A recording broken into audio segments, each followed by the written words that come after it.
Hey, it's the mix with Kool-Aid, Summer, and the legend Terry Foster. We're talking a mix of all things sports from the perspective of the beat. Let's get into it. Detroit Pistons, how we feeling? Feeling pretty good right now. Feeling good, man. Because I know it. Some people out there, they're a little bit concerned, a little bit worried right now with how things have looked. And that's where, man, I got to ask T. Foster, legend. He's seen a lot of basketball. And is there any reason to be concerned with how the Pistons have looked as they're nursing injuries, dropped a couple games that some people thought they should have won? Well, for the remedial fans, yes, they're going to be concerned, but I'll tell you, no, there isn't concern because people say, well, you can't turn it off before the playoffs and then turn it on for the playoffs. Yes, you can. It's happened before. I've seen it before. I mean, last time I checked, Cade Cunningham has not played a lot, and they won without him, but you can only do that for so long. So you're going to have him. You're going to have a whole team. I think the whole fight with Minnesota disrupted them a little bit. So, but they got time to rebound. They play a few more games. I remember when I was back in the day, I covered the Pistons. The first time I heard this is you can't turn it on during the playoffs. You know what I heard that? What? Bad boy Pistons. They finished the season 12-13. Oh, And man. then- So you bring in some context to Right. that. You bring in the stats. Right. Let's rock. And then when the playoffs started, they 15-2. So you can. The regular season is a long grind. What people don't understand, the playoffs are a different animal. You play basketball differently. You play every other day. Everybody is the same as far as rest, weariness. So you're not going to get teams who are, with fresh legs or legs fresher than you. And I think the Pistons understand that. I know they're being talked to by Isaiah Thomas, who's probably telling them similar things that you got to get into playoff mode, and it doesn't matter how you get there. They've done their work to get into the 6th seed or the 5th seed, whatever they're going to be at. So, to me, these Shout out Birmingham, bro. Yes. slumps don't bother me because there's regular season basketball and there's playoff basketball, and the two shall not meet. What about you, Summer? How you feeling about them? I was never worried. I'm gonna be honest with you.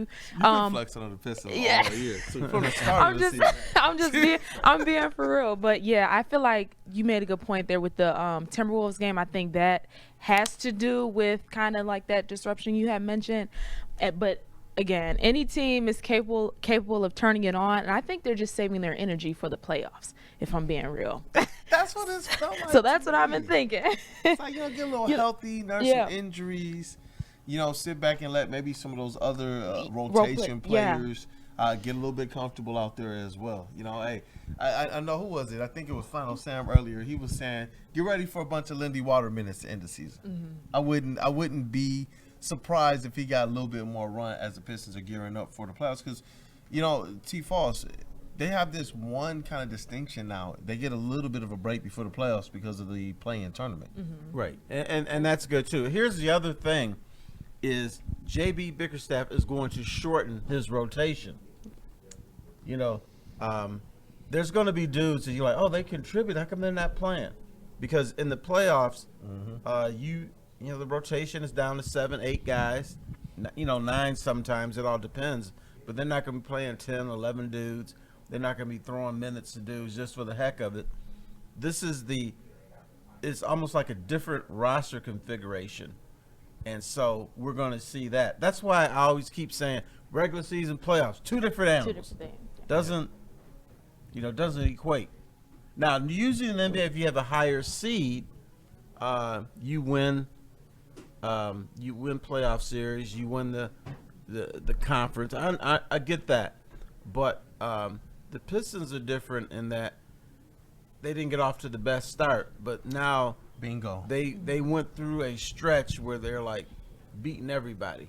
They did. They started the season 0-4.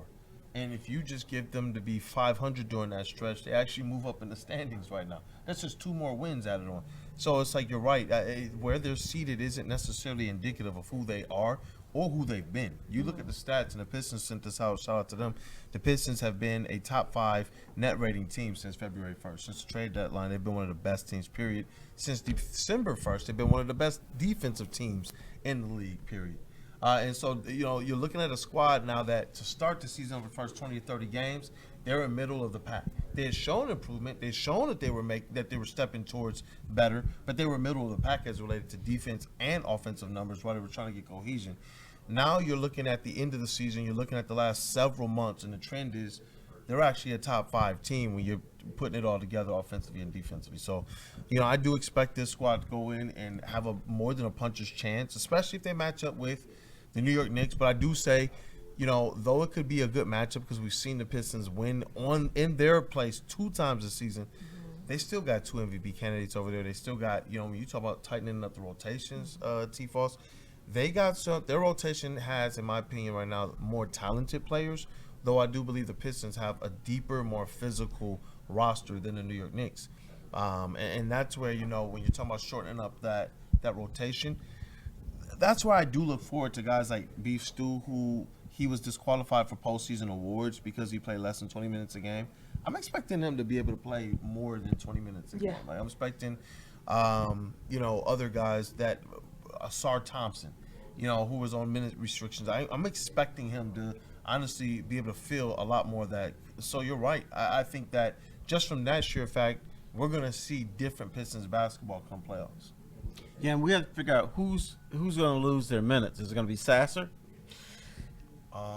And I think Sasser needs to play more, in my opinion. Talk to me. Okay, all right. You got to shorten rotation. Somebody's got to play less. Yes. Who's going to be? Pick somebody. I want to hear this one for real. This is a tough decision. That is really tough. It's going to be somebody.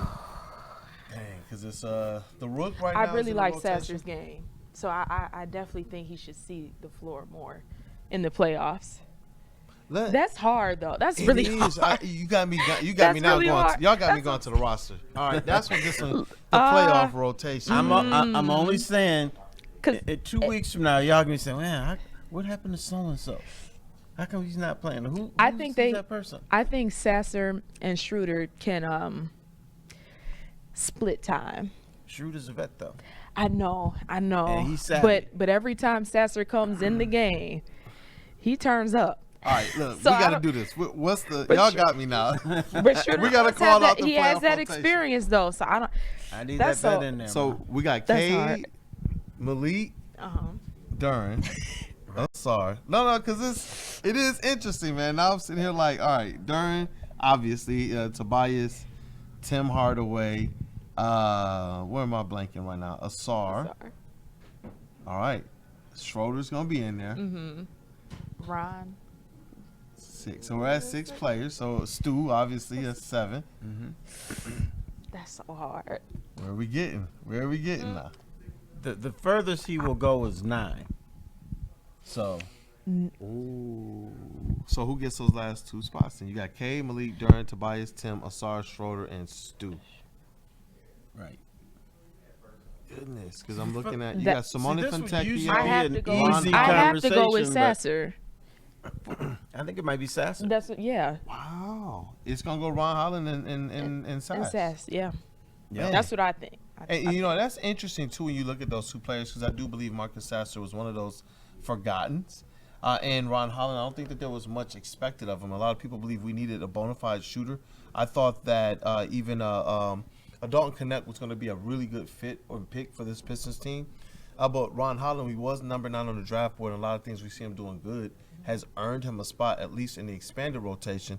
And it looks like it might earn him a spot in the playoff rotation, but I'm looking at it here, and I can see one of these guys even being squeezed out. Who's ever 9 in this rotation, I don't think that they're going to see too many minutes in the playoffs. Right. Who do you trust more in a half-court situation? That's the question that the coaching staff is going to be asking Schroeder's had the themselves. best assist-to-turnover ratio since he's been traded to the Pistons. Yeah. Like over 4 assist-to-turnover ratio. Savvy vet. That's He's crazy. done it before. I'm just saying. Y'all make fun of older dudes, but he's definitely a big part of this team for sure.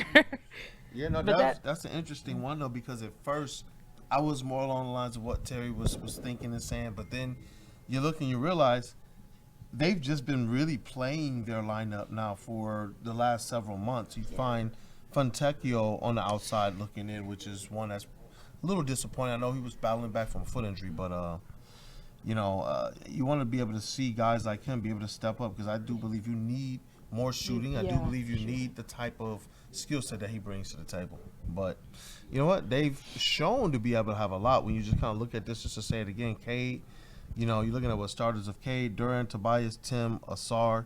You're looking off the bench, Malik, Schroeder, Stu, Holland, Sasser. Is that enough for you, Summer and Terry Foster? For me, yes. Playing the Knicks. I think yes. No, that is enough. The Knicks don't do well against teams above 500. And the last time I checked, the Pistons are above 500 team. The other thing that goes in the favor of the Pistons is you can't advance in the playoffs without a winning road record. Pistons have a winning road record. Now, let's say you have 48 wins and you're like 10 and 20 on the road. You're not going anywhere. You're not going to win any series. I mean, you could be 35 and 6 at home and rolling at home and everything, but you got to win something on the road. Man, and they're capable of doing that, and that's the one thing that when I looked at the Pistons before, I'm like, I don't know about them. I don't know if they can win a series, but I kept looking at that road record. It stayed above 500, and I'm like, okay, got a shot. 3 more games left of the regular season. How do they finish? I think we may see them pick it up a little bit the last couple games, particularly at home.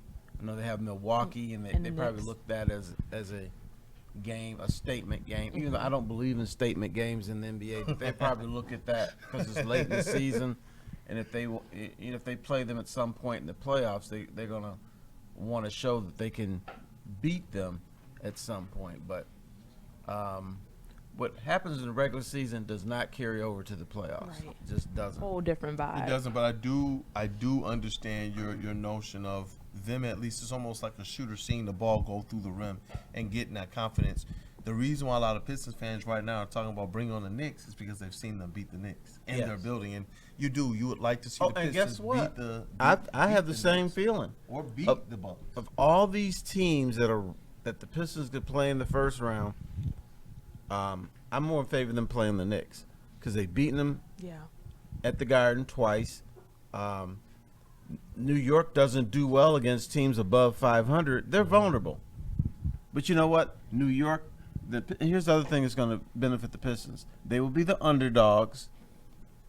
They won't have that pressure. And, New York is always supposed to win. So, that's tailor-made for the Pistons to win a series against New York. How much pressure is on New York? Because I know we're getting a little ahead of ourselves, but to win that first game. You're right, man. You bring up a good point. Pistons are on it like we've seen them be most of the season. And J.B. Bickerstaff has had this team pretty coached up. I think all the pressure has to be on New York. It is. And forget winning that first game.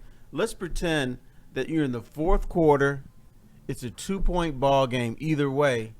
The Garden is going to start getting tight. The fans are going to get pissed off. They're not going to be cheering as loud. So that's the pressure right there. The Pistons don't have to win that first game.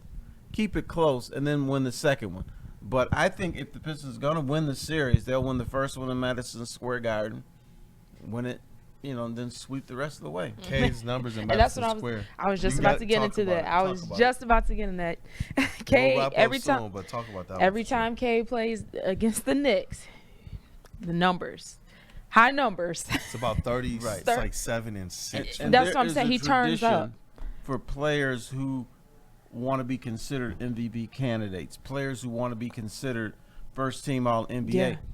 They go to New York and show out. Yeah. So Cade has put himself in that position. And they turn up in the playoffs. He has the opportunity to do both of those things in one.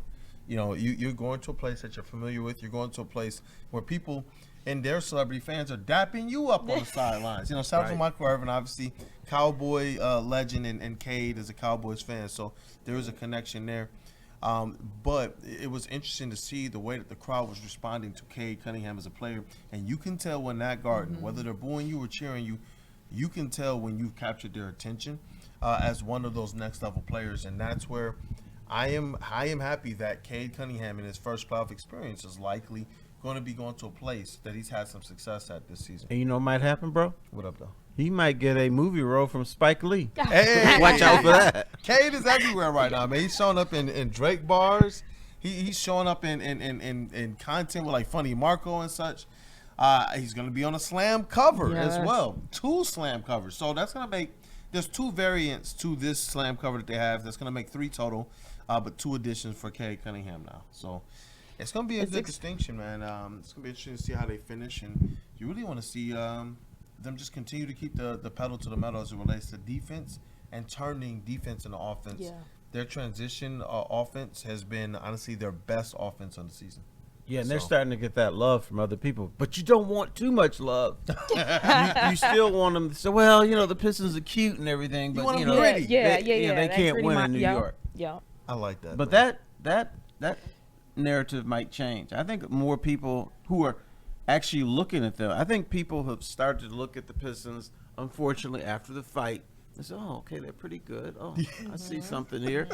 So I think, and then more people are saying, you know what, they can go into New York and they can win.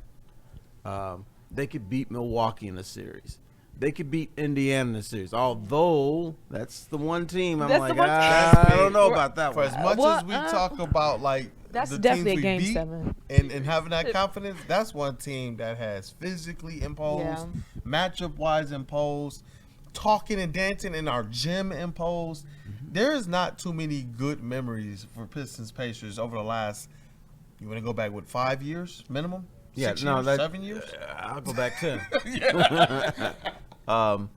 But see, a series like that, and we're skipping the Knicks and going to Indiana, that might be a series where Beef Stew, not saying he'd be MVP, but he would play a huge role if the Pistons were to win a series like that. Because at some point, you're going to sit back, do like this, and start nubbing. At some point, somebody's going to get hit. Yeah. At some point, somebody's going to be on the ground crying. So you got to make sure it's not you. That is the one series that I want to see, but at the same time, don't want to see. Because I think they're going to be smacking each other around here. Definitely, I agree with that one. There's going to be a couple of bitch snaps in that one. What's Summer's final take before we wrap this up? Well, oh, she getting nervous. No, I'm not.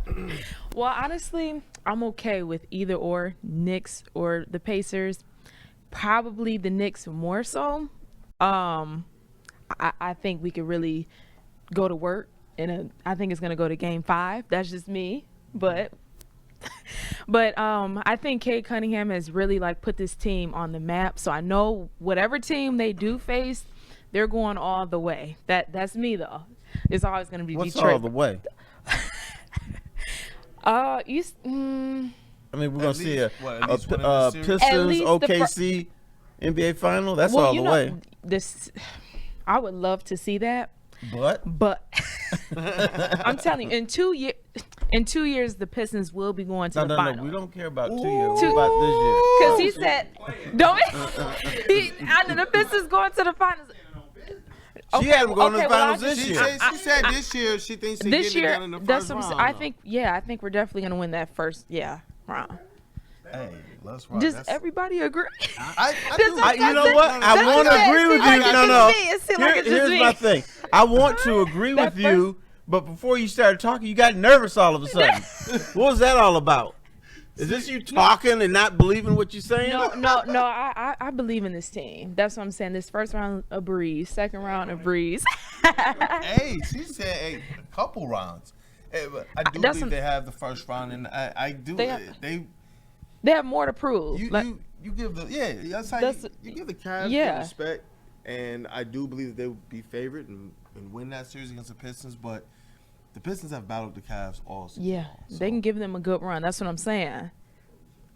Yeah, but teams who are good, let's forget. They already beat them this season. I don't care, but the elite teams, and I'm talking about Cleveland, Boston, they know how to push it up another level in the playoffs because they have expectations and they plan on fulfilling those expectations. Cleveland, Boston, they're not going to let the Pistons stand in their way. The rest of the league, you know, they got a shot. So you're just saying they're just going to win that first round? Well, unless they have to play Cleveland or Boston in the second round. It's gonna be I tough. think that's going to be good. But we gonna get there though, man. Hey, It's it's Shaw. You wanna wrap it up for us? It's Detroit versus everybody.